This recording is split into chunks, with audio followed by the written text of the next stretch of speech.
In terms of flexibility, I think about how you can start the MBA program 2 different times over the year and complete the program at your own pace.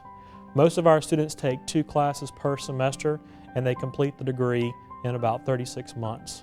There are several elective courses you can also choose to help round out the core classes that you will take. My schedule day to day or week to week is never the same, so having something super structured was not going to be an option for me, or having something on campus would not have been an option for me.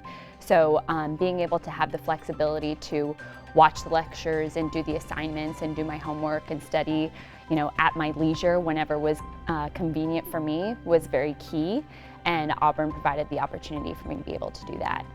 I felt just as engaged in that classroom as I have in any other classroom that I've ever been in. Professors are super responsive. You're taking the classes in real time with other students. If you want to log in live and watch the professor speak, you're getting the same education, and it's really up to you to do all the things that you would do if you were sitting in a classroom. Study, interact, make the most of the experience.